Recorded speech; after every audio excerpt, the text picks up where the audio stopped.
Army chief general Asim Munir سے پاکستان کے 10 سرکردہ جو کاروباری شخصیات ہیں ان کی ملاقات ہوئی۔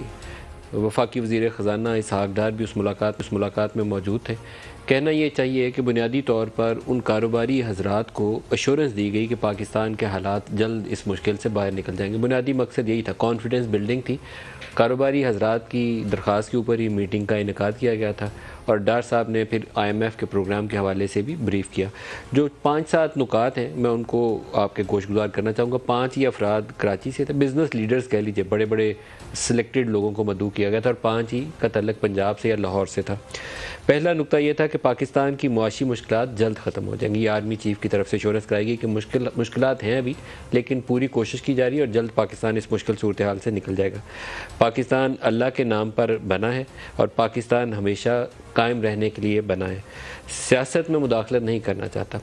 پہلے ابتدائی 3-4 جملوں کے بعد کچھ کاروباری شخصیات نے سوال جواب کیا اور ایک نے کہا کہ یہ جو پولیٹیکل پولرائزیشن ہے یہ بہت اوپر تک چلی گئی ہے، تو ماضی میں بھی فوج جو تھی وہ مداخلت کرتی تھی تاکہ معاملات سیاست کے اس قدر تلخی کا شکار نہ ہو جائیں کہ سنبھالے سے باہر ہو جائیں، تو کہیں نہ کہیں ایک انٹریکشن ہونا چاہیے، بیک چینل ہو یا کوئی رابطہ ہو جس سے معاملات سدھار کی طرف چلے جائیں۔ تو سیدھا اور براہ راست جواب یہ تھا آرمی چیف کی جانب سے کہ میں سیاسی معاملات میں مداخلت نہیں کرنا چاہتا۔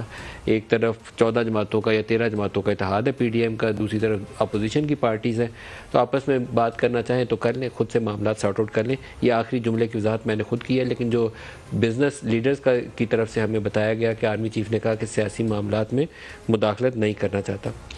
پھر یہ جو انٹرنیشنل مانیٹری فنڈ کا پروگرام ہے اس کے حوالے سے اسحاق ڈار صاحب نے ملاقات میں کہا کہ جلد ہی معاملات طے پا جائیں گے۔ جو پرائر ایکشنز ہیں لارجلی ہم اس کے اوپر عمل درآمد کر چکے ہیں، تو جو فورن فنڈنگ دوست ممالک نے دینی ہے وہ پرائر ایکشنز میں شامل نہیں ہے۔ وہ $5-7 ارب کا فائنینسنگ گیپ ہے، اس کے اوپر کام ہو رہا ہے، لیکن اس کے اوپر آرمی چیف کی جانب سے ایک بڑی انٹرسٹنگ وہاں کے سامنے چیز پیش کی گئی۔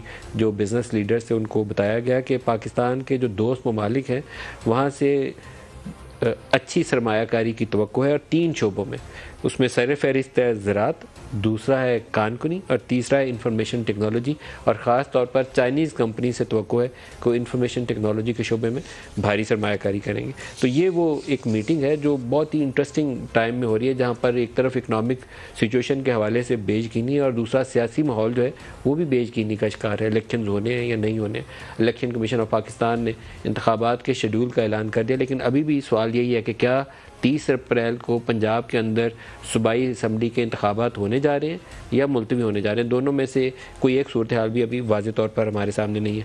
اور پاکستان مسلم لیگ نواز سے ان کے سینئر لیڈرز مریم نواز اور خود رانا ثناءاللہ اور باقی لوگ جو ہیں وہ بیانات دے رہے ہیں کہ جنرل فیض کے اوپر کورٹ مارشل، مریم نے تو جلسے کے اندر یہ اعلانات کرنا شروع کر دیا کہ ان کے اوپر کارروائی ہونی چاہیے۔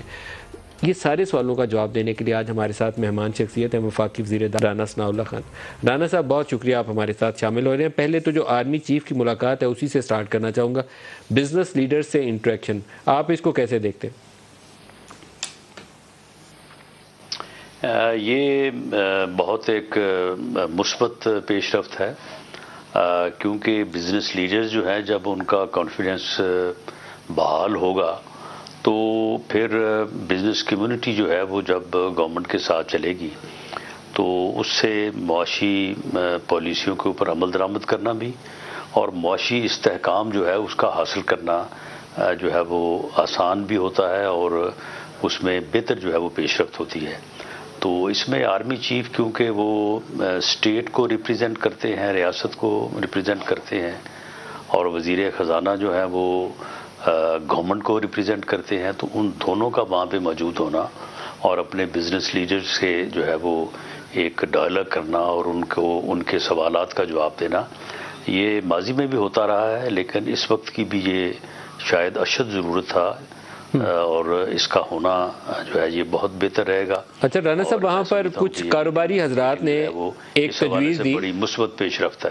کچھ کاروباری حضرات نے تجویز دی اور کہا کہ عمران خان بیان دے رہے ہیں کہ وہ موجودہ آرمی چیف سے ملنا چاہتے ہیں، تو آپ کو ایک کردار ادا کرنا چاہیے تاکہ یہ جو پولرائزیشن ہے سیاست کے اندر اس کو کم کیا جا سکے، کچھ تلخی کم ہو جائے۔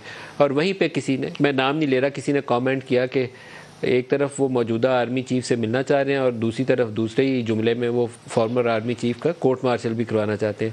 تو آرمی چیف نے صرف اس پہ اتفاق کیا کہ میں سیاسی معاملات میں مداخلت نہیں کرنا چاہتا, سیاست سے دور رہنا چاہتا ہوں.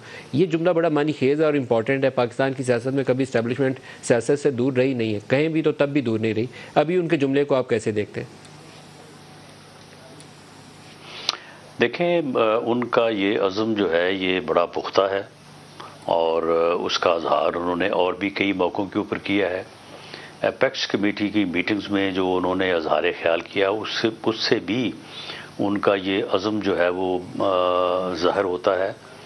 معاملہ یہ ہے کہ پالیٹکس جو ہے اس کے اسرار و رموز اور اس کی جو تلخیاں ہیں, جب وہ اسٹیٹ کو ہٹ کرنے لگے اور اسٹیٹ جو ہے وہ ان سے متاثر ہونے لگے, تو ایسے موقعوں کے اوپر میں سمجھتا ہوں کہ پھر اسٹیبلشمنٹ کو یا وہ تمام اداروں کو, ان اداروں میں آپ ایک ادارے کا نام کیوں لیں, اس میں دوسرے ادارے بھی ہیں, اس میں سول سوسائٹی بھی ہے, اس میں جوڈیشری بھی ہے.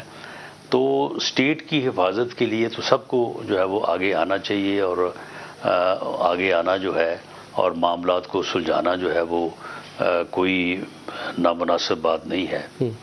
اب ملک جو ہے وہ اس مرحلے پہ پہنچا چاہتا ہے کہ ایک آدمی جو اپنی ضد, جو اپنی انا, جو اپنی ہٹ دھرمی, جو اپنی غیر جمہوری سوچ, منفی سوچ, انتقامی سوچ کی وجہ سے اس ملک کی سیاست کو اس حد تک پراگندہ کر چکا ہے, متاثر کر چکا ہے کہ وہ اب اسٹیٹ کو خطرے سے دوچار کرنے کی طرف بڑھ رہی ہے. میں سمجھتا ہوں کہ اس مرحلے کے اوپر وہ تمام ادارے جو ان چیزوں سے متعلقہ ہیں, الیکشن کمیشن آف پاکستان ہے, انہیں جو ہے وہ اس معاملے کے اوپر سوچنا پڑے گا, کیونکہ ہماری دانست میں جو الیکشن جس طرح سے یہ ایک پرپیچول, ایک پرماننٹ جو ہے وہ ڈسیبلٹی, عدم استحکام جو ہے وہ ملک کو اس طرح کا الیکشن دو چار کرے گا. یہ ہماری رائے ہے, اس کے اوپر باقی بھی سوچیں. اگر وہ ساری رائے درست نہیں ہے تو پھر ٹھیک ہے, ہم اکثریت کی رائے کو احترام کریں گے. تو یہ اس ملک کو ایک مستقل بحران سے جو ہے وہ دو چار کر دے گا اور شاید اس فتنے کی جو یہ ملک کو جس صورتحال سے دو چار کرنا چاہتا ہے, اس کا سیر نصب العین, اس کا مقصد یہی ہے. رانا ثناء اللہ صاحب, کیا آپ بھی مریم کے ہم خیال ہیں کہ general Faiz Hameed, former D G I S I, ان کا کورٹ مارشل ہونا چاہیے؟ میں سمجھتا ہوں کہ جو کوشچن مریم نواز سے کیا گیا اور جو انہوں نے جواب دیا, اس کے علاوہ کوئی جواب اس کا بنتا نہیں ہے. کوئی بھی اس سے علیحدہ کوئی سوچ یا نہ رکھ سکتا ہے نہ جواب دے سکتا ہے. آپ مجھے بتائیں کہ اگر یہ سچ ہے, جو کہ ہماری نظر میں سچ ہے, باقی اس کو ویریفائی جس بھی فورم پہ کیا جائے وہ بالکل ویریفائی ہونا چاہیے. ایک ہائی کورٹ کا فارمر جج جس کی بہت بہتر ریپیوٹ ہے, وہ کہتا ہے کہ جی فلاں صاحب میرے پاس آئے اور انہوں نے مجھے آگے یہ کہا ہے, بلکہ یہاں تک کہا ہے کہ ہم آپ کو چیف جسٹس جو ہے وہ آپ نے شاید 3 ماہ بعد بننا ہے تو ہم آپ کو 1 مہینے بعد بنا دیتے ہیں اور آپ نے یہ کام کرنا ہے. اور وہ آگے سے جب کہتا ہے تو وہ کہتا ہے کہ آپ تو ہماری 2 سال کی محنت جو ہے وہ ضائع کر دیں گے. تو یہ 2 سال کی محنت کا مینڈیٹ ان کے پاس کیسے تھا؟ چیف جسٹس بنانا اور پہلے بنانا جو ہے یہ ان کا کہاں سے مینڈیٹ تھا؟ اور اگر وہ ان چیزوں میں ملوث رہے ہیں تو انہوں نے اپنے ادارے کے ساتھ بھی زیادتی کی ہے, خود اپنے آپ کے ساتھ بھی کی ہے, اور ملک کے ساتھ جو زیادتی کی ہے وہ تو سب کے سامنے ہے. سر, آپ اس کے اوپر کوئی تحقیقات کر رہے ہیں؟ لوگوں کو پروسیکیوٹ دیکھیں جی, اس کے اوپر تحقیقات تو خیر ابھی تک نہیں ہو سکی. جوڈیشل جو سپریم جوڈیشل کونسل ہے اسے اس کے اوپر تحقیقات کرنی چاہیے تھی, لیکن باوجود شوکت صدیقی صاحب کو ٹیکنیکل بنیادوں کے اوپر ناک آؤٹ کر کے انہیں جو ہے وہ ہائی کورٹ, اسلام آباد ہائی کورٹ سے علیحدہ کر دیا گیا. اور یہ لیکن جنرل فیض کے معاملے میں تو ان کو اس بیان پہ اوپر تو نکال دیا, لیکن اس بیان کی تحقیقات نہیں کی.